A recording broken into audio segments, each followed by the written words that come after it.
So let's create a human object, another one. His name is going to be Joe, and we can say new human,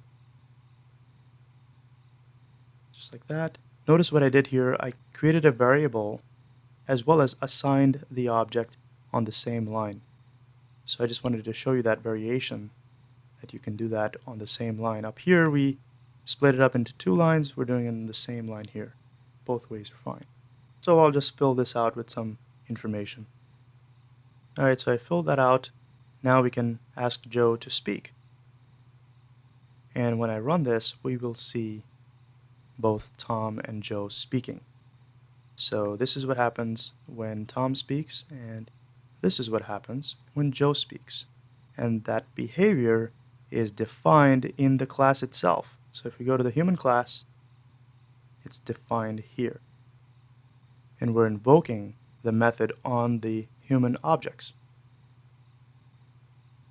Now keep in mind that both Tom and Joe are different software objects. They have similar behavior and characteristics as defined in their class, but they are completely separate objects. So to summarize, we use the human class's constructor to create two human objects.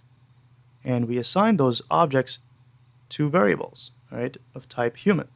So this is a variable, right? And oftentimes it's people just shorthand it and call it an object, but in reality, this is a variable. And the object is created when the application runs. So far in this example, I've just left the body of the constructor method empty. But the constructor is far more powerful than what I've shown here.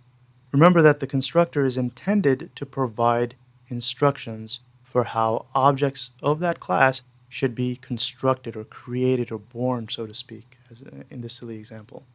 Now we can actually assign values to a human object inside of the constructor for the class, so that we don't have to set these fields later after the object has already been created.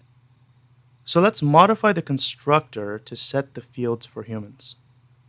So I'll go into human, and what I'm going to do actually is I'm going to just copy this and place that inside of the human constructor method.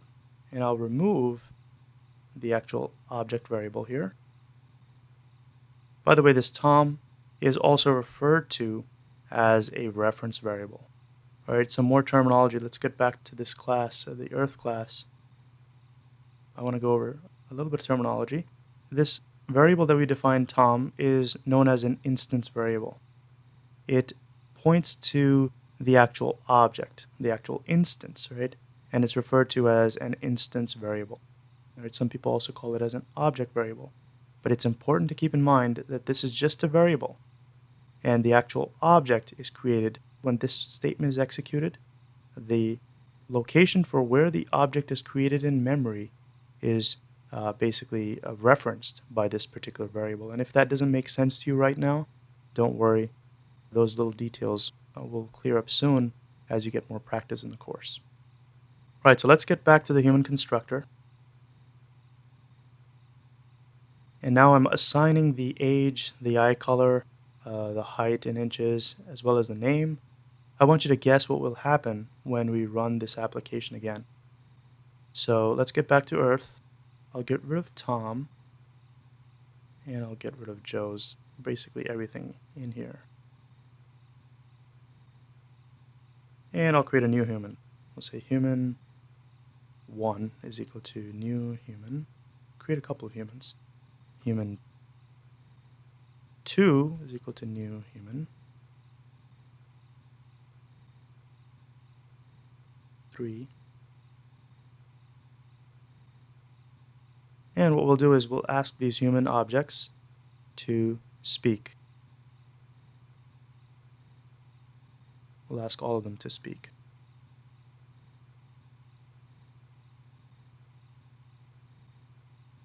Now when I run this, can you guess what will happen? Let's run this and see. So this is what gets printed. And notice that all three of these humans have the same name, they have the same height, they have the same year, and they have the same eye color. The reason for that is we have hard-coded their creation, right? In the human class, in the constructor, we are assigning values to the fields that belong to those objects. So we have basically initialized these objects with the same exact values. Now, my question to you is, does that mean that they're the same object? Of course not. They're completely separate objects. Just because they have the same values assigned to the fields doesn't mean that they're the same object. They're three independent objects. Because we have this new human being repeated 3 times. So that means 3 objects were created. These are variables pointing to the object. And then we're asking these variables to, hey, the object that you're pointing to, make it speak. So there are 3 different objects, and all 3 of them are speaking, and unfortunately, they all have the same values. So we want to make this constructor a bit more dynamic. So going back to the human class, I don't want to just hard code these values here. I want to be able to assign these values. Let me show you how to do that.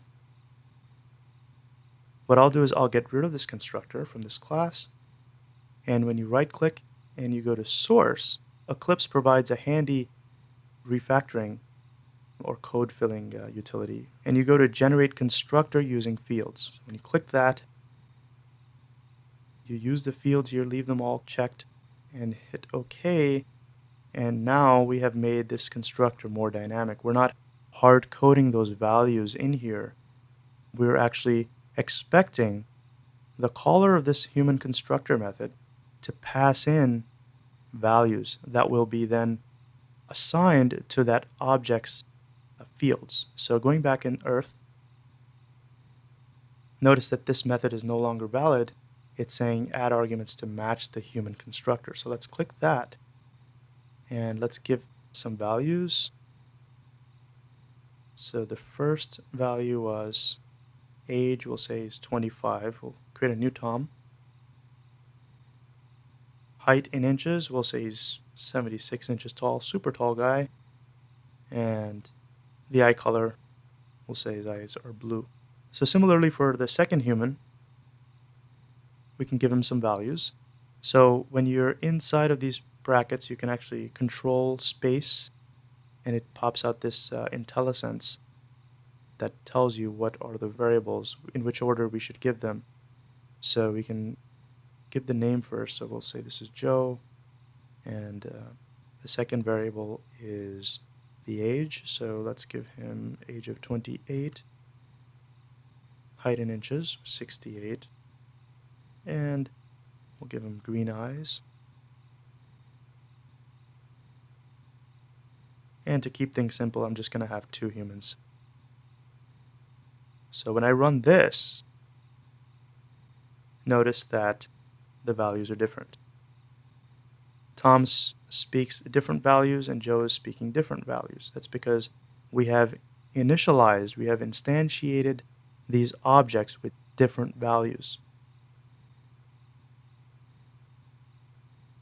So their behavior is different.